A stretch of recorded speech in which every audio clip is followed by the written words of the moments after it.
What is going on, guys? Winter Kills here, and welcome back to another updated deck profile, this time for pure Mekk-Knights. I know every time I've tried to get around to doing something with this deck, it seems like there's something that always gets hit on the ban list that, of course, is for the greater good, but also simultaneously hurts the pure Mekk-Knight strategy. But I've got a list together. Luckily, there wasn't too much this time. Last time it was Brilliant Fusion, Grinder Golem, all that stuff that really put a hamper into this deck. Now it was Phantom Skyblaster, but luckily only had to make basically room for 2 other cards now. Because of course I'm still playing the 1-of Skyblaster. I feel like you'd be crazy not to. It's just such a good card for this deck, especially when you take into account cards like Link Spider, Mekk-Knight of Ram, all of those things. But yeah, made a few changes to the deck in the main and extra, as well as a few other choices that you guys could play in the main deck as well if you're not exactly agreeing with some of the choices that I've made myself. But yeah, we'll go ahead and get into this, but real quick I want to mention Imperium Duelists. You guys know they are our wondrous sponsor here on this channel, providing some amazing sleeves and playmats like the ones that you see in most of my videos. So if you're interested in picking up some sleeves, some effect sleeves like these ones here that have these hearts on them, or if you just want the non-effect tournament sleeves, very, very high quality sleeves. I'd compare them to like KMC's or Hypermat sleeves, very, very nice. Or if you want a brand new 2-player cloth playmat, like this Millennium playmat you see here, or if you've seen any of the other playmats I use on this channel, you can get all the stuff down on their website, which is in the description below, for 10% off with that discount code WinterKills10 off. So without further ado, we'll go ahead and get into the profile, which we're starting with the triple Mekk-Knight of Ram. Check this out. So yeah, this is, it might seem like not the greatest card to play, and primarily just because it is a vanilla monster. I really couldn't, blame you for thinking that.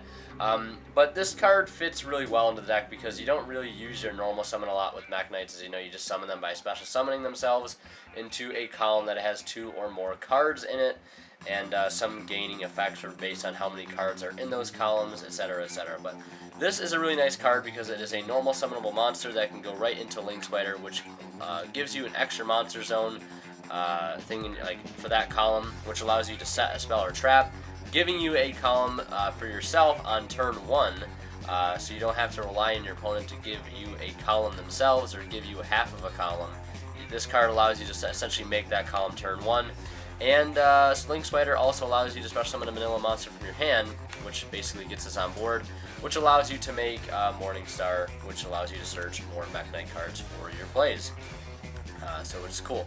We're not Mekk-Knight cards, but World Legacy cards, things like that, things that help out.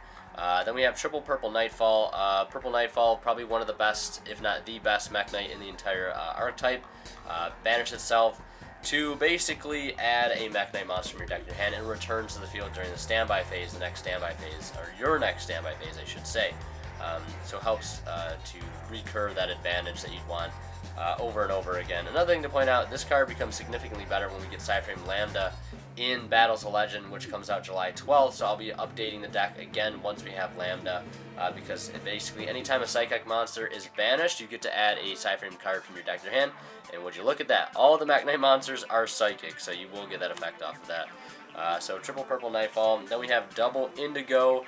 I think playing 2 in here is perfectly acceptable because not only it is a really good Mekk-Knight to search out because it is a solid 2400 body, but it also has the effect to target any Mekk-Knight and move it into a different zone, which comes in handy with the trap card that we play in the deck as well.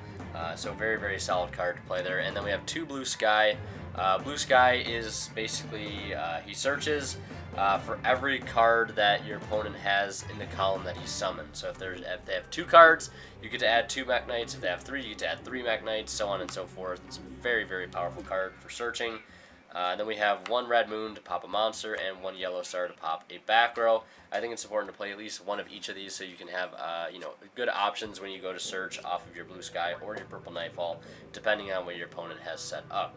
Now moving into some of the non-Mekk-Knight monsters here, some of the generic monsters. We have 2 Iron Dragon Timeton. I've thought about bumping this card up to 3, but I think it's fine at 2. Basically, you can special summon this card from your hand if you have if there are 3 or more cards in the same column, and it's a quick effect. And then you can special summon this card from your hand, and then you basically blow up everything in that column that he was summoning except himself, and then all those zones cannot be used except for that zone. So if you summon this here and you blow up everything in this column, that extra monster zone gets locked out, and ideally you have the control of the other extra monster zone, so they have to deal with this card, be able to get that extra monster zone back, which just proves to be a huge pain in the ass for your opponent to deal with. It's just a nice card. It's a dark, so it helps with chaos plays into the whole column scheme that you can pull off with this deck pretty easily.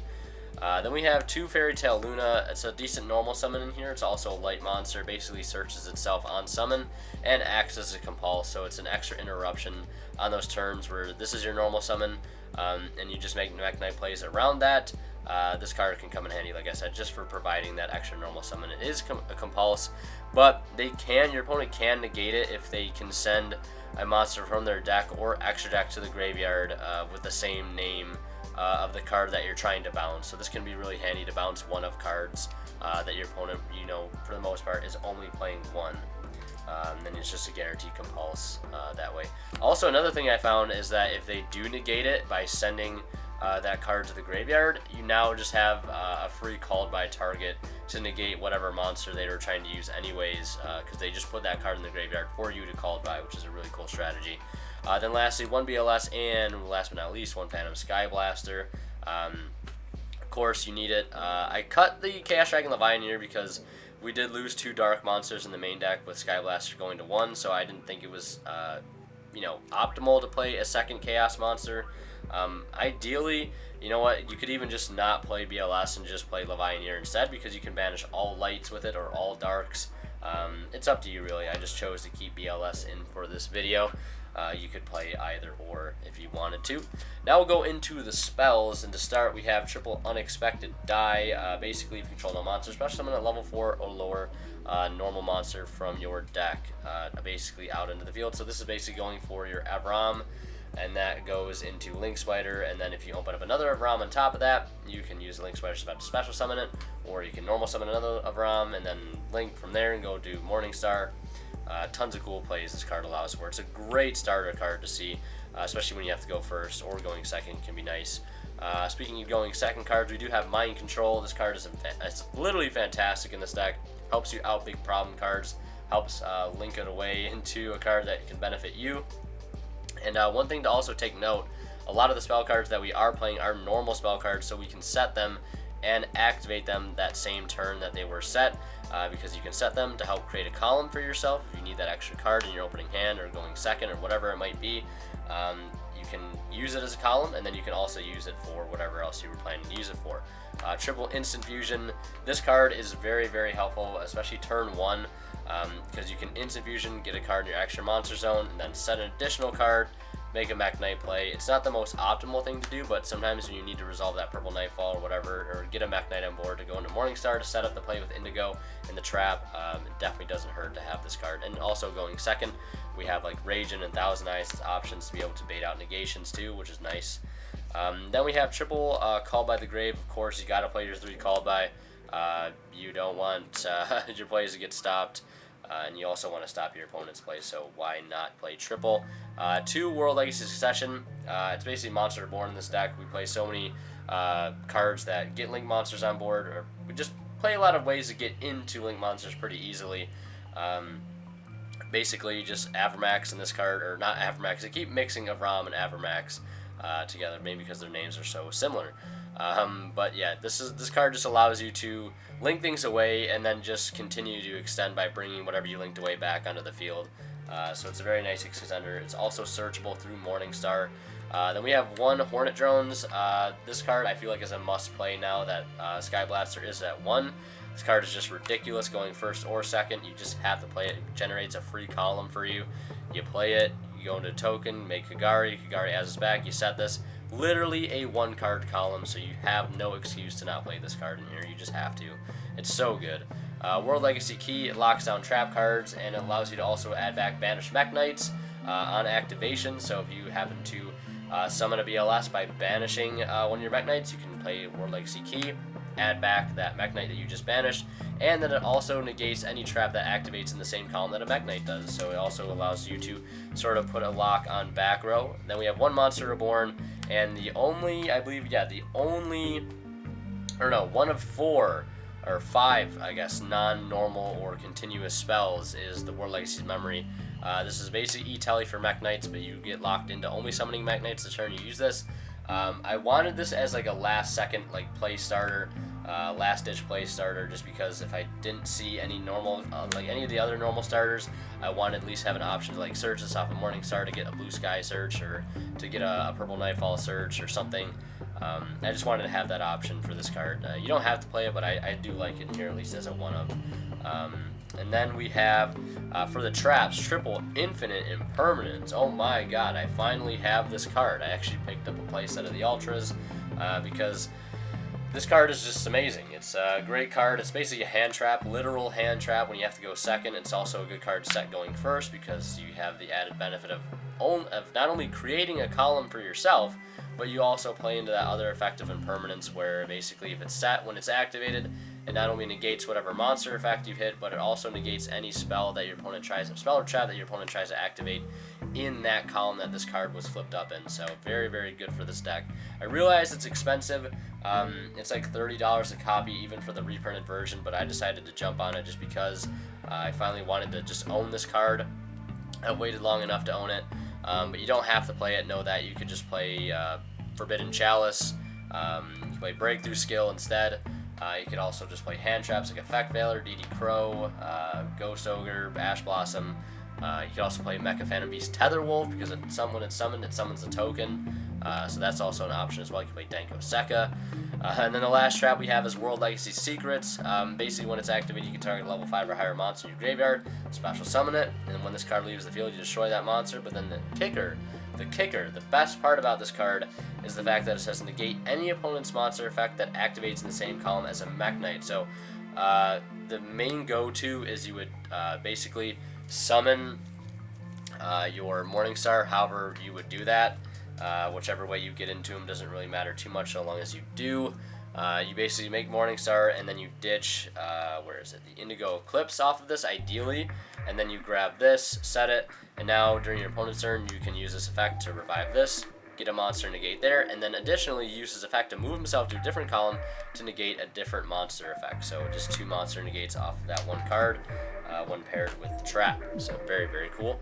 Now we'll go into the extra deck. Of course, you already saw one card there, but we'll start with the fusions. We just have Invoke Ragin and Thousand Eyes Restrict, of course, for our instant fusion target. And like I said, Thousand Eyes is nice because if you do have to go first, you can go into them, still have a decent, going second board-breaking card to go into later with another instant fusion after you exhaust the Thousand Eyes. But Thousand Eyes can go into Link Karibo basically after you summon him at turn 1 if you don't need to use that effect to steal an opponent's monster.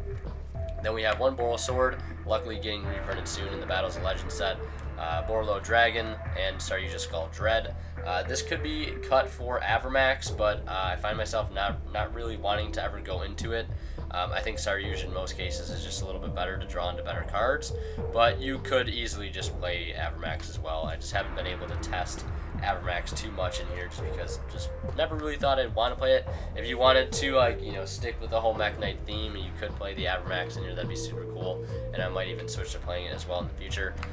One Mekk-Knight Spectrum Supreme, you have to play this card. This card can attack directly if there's nothing in its column, and it's I believe it's if there's nothing in its column, it can attack directly, and if it's not pointing to anything, it can't be destroyed by card effects, and also your opponent cannot target with card effects. So it becomes a very difficult boss monster for your opponent to get over if you follow those restrictions in the text.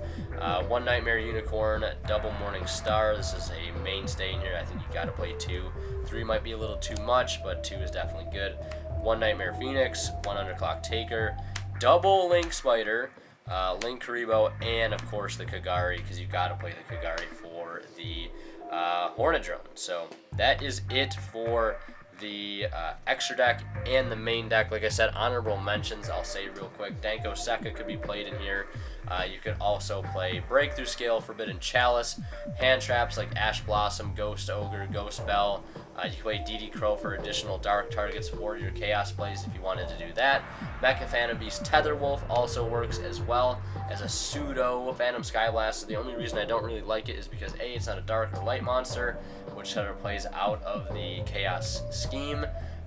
Although it's not entirely important since we're only ever going to play 1 to 2 Chaos monsters in this build anyways. But that, just know that is an option. I also don't have Tether Wolf, so I don't have a way to really showcase it in that build, or this build. The side deck I'm currently running consists of 3 Sphere Mode, 1 Artifact Scythe, 3 Twin Twisters, 3 Artifact Sanctum, 3 Evenly Matched, and 2 Solemn Strike. So that is my side deck currently on my online build, but I don't have it built with me right now.